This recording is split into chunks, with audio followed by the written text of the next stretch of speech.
दुनिया बदल रही है और उसके साथ बदल रहा है पैसा। बाजार की हर चाल, कारोबार का हर खेल और आपकी जेब पर उसका हर असर। क्योंकि बिजनेस सिर्फ कंपनियों की कहानी नहीं, आपकी जिंदगी की कहानी है। नमस्कार, आप देख रहे हैं 4PM बिजनेस और मैं हूं आपके साथ तान्या। अगर आप शेयर बाजार में निवेश करते हैं या आने वाले आईपीओ पर नजर रखते हैं तो आपके लिए बड़ी खबर है। बाजार नियामक सेबी ने एक साथ 5 कंपनियों के आईपीओ को मंजूरी दे दी है। इसमें सबसे ज्यादा चर्चा जेडवर्क मैन्युफैक्चरिंग और टर्नबो इमेजिंग की हो रही है। इसके अलावा मैरी रिटेल, गुजरात विक्ट्री फॉर्गिंग और रेंटो मोजो भी जल्द ही शेयर बाजार में दस्तक देने की तैयारी कर रही है। सवाल यह है कि इन कंपनियों का कारोबार क्या है, ये आईपीओ से कितना पैसा जुटाना चाहती हैं, उस पैसे का इस्तेमाल कहां होगा और सबसे जरूरी बात कि क्या निवेशकों को इन आईपीओ पर नजर रखनी चाहिए। आइए आसान भाषा में पूरी कहानी समझते हैं। सबसे पहले बात करते हैं जेडवर्क मैन्युफैक्चरिंग की। ये इस लिस्ट का सबसे बड़ा आईपीओ माना जा रहा है। माना जा रहा है कि कंपनी करीब 4,000 से 5,000 करोड़ रुपए जुटा सकती है। जेडवर्क एक डिजिटल प्लेटफॉर्म चलाती है जो बड़ी कंपनियों को अलग अलग मैन्युफैक्चरिंग यूनिट से जोड़ने का काम करता है। यानी अगर किसी कंपनी को मशीन, पार्ट्स, इंजीनियरिंग प्रोडक्ट्स या इंडस्ट्रियल सामान बनवाना हो तो जेडवर्क उसके लिए सही मैन्युफैक्चरिंग पार्टनर ढूंढती है। इस कंपनी में खोसला वेंचर्स और बाइली गिफॉर्ड जैसे बड़े ग्लोबल निवेशकों का भी निवेश है, इसलिए इसका आईपीओ बाजार में काफी चर्चा का विषय बना हुआ है। अब बात करते हैं टर्नबो इमेजिंग की। ये कंपनी डिफेंस सेक्टर में काम करती है और सेना के लिए एडवांस्ड इमेजिंग और इलेक्ट्रॉनिक सिस्टम तैयार करती है। कंपनी साल 2012 से इस क्षेत्र में सक्रिय है। सेबी ने इसके लगभग 1.81 करोड़ इक्विटी शेयर के ऑफर फॉर सेल यानी ओएफएस को मंजूरी दी है। इसका मतलब यह है कि आईपीओ में कंपनी के मौजूदा शेयरधारक अपनी हिस्सेदारी का कुछ हिस्सा बचा सकेंगे। अब आते हैं मैरी रिटेल पर। ये हैदराबाद की रिटेल कंपनी है। इसका आईपीओ 2 हिस्सों में होगा। पहला करीब 522 करोड़ रुपए का फ्रेश इश्यू यानी कंपनी नए शेयर जारी करेगी और दूसरा लगभग 2.7 करोड़ शेयरों की ऑफर फॉर सेल होगा। कंपनी का कहना है कि आईपीओ से मिलने वाले पैसों का इस्तेमाल वो अपना कर्ज कम करने और नए रिटेल स्टोर खोलने में करेगी। यानी कंपनी अपने कारोबार का विस्तार करना भी चाहती है और अपनी वित्तीय स्थिति भी मजबूत बनाना चाहती है। अब बात करते हैं गुजरात विक्ट्री फॉर्गिंग्स की। ये कंपनी फॉर्जिंग्स और इंजीनियरिंग प्रोडक्ट्स बनाती है। इसके आईपीओ में करीब 65 लाख नए शेयर जारी किए जाएंगे, जबकि 1.32 crore share offer for sale के जरिए बेचे जाएंगे। कंपनी का लक्ष्य भी साफ है, मैन्युफैक्चरिंग क्षमता बढ़ाना और कर्ज कम करना। अगर कंपनी ऐसा करने में सफल रही तो आने वाले समय में उसकी कमाई और मुनाफे पर सकारात्मक असर पड़ सकता है। अब जानते हैं रेंटो मोजो के बारे में। आज के समय में फर्नीचर और घरेलू सामान खरीदने के बजाय किराए पर लेने का चलन तेजी से बढ़ रहा है और रेंटो मोजो इसी क्षेत्र की बड़ी कंपनी है। ये फिलहाल देश के 22 शहरों में काम कर रही है और इसके 2.28 लाख से ज्यादा ग्राहक है।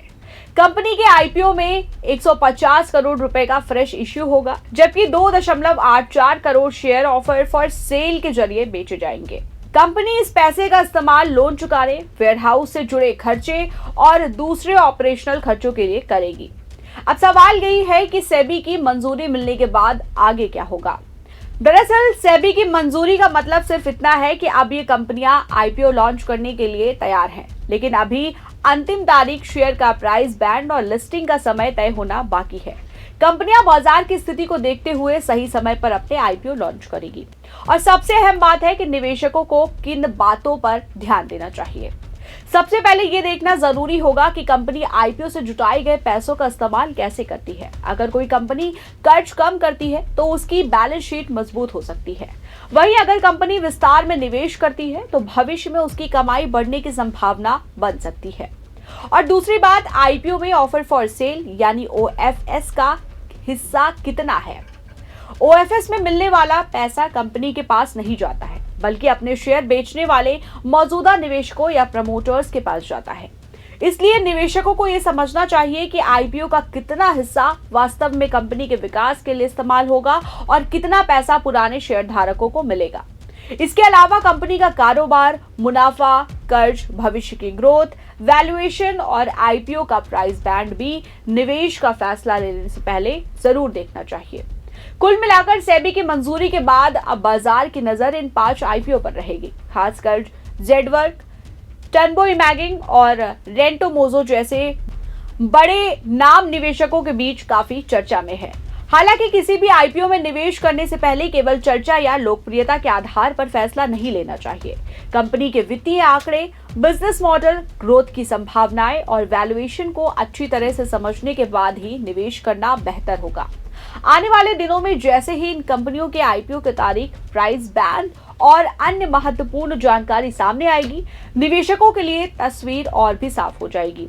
इसलिए अगर आप आईपीओ में निवेश करने की योजना बना रहे हैं तो इन सभी अपडेट्स पर नजर बनाए रखें। इस वक्त के लिए फिलहाल इतना ही। ऐसे ही तमाम जानकारी के लिए बने रहिए 4PM बिजनेस के साथ। दुनिया बदल रही है और उसके साथ बदल रहा है पैसा। बाजार की हर चाल, कारोबार का हर खेल और आपकी जेब पर उसका हर असर। क्योंकि बिजनेस सिर्फ कंपनियों की कहानी नहीं, आपकी जिंदगी की कहानी है। दुनिया बदल रही है और उसके साथ बदल रहा है पैसा। बाजार की हर चाल, कारोबार का हर खेल और आपकी जेब पर उसका हर असर। क्योंकि बिजनेस सिर्फ कंपनियों की कहानी नहीं, आपकी जिंदगी की कहानी है। दुनिया बदल रही है और उसके साथ बदल रहा है पैसा। बाजार की हर चाल, कारोबार का हर खेल और आपकी जेब पर उसका हर असर।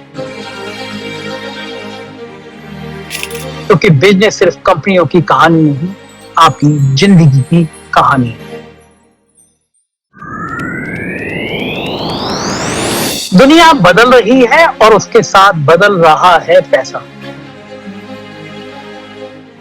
बाजार की हर चाल, कारोबार का हर खेल और आपकी जेब पर उसका हर असर। क्योंकि बिजनेस सिर्फ कंपनियों की कहानी नहीं, आपकी जिंदगी की कहानी है। दुनिया बदल रही है और उसके साथ बदल रहा है पैसा।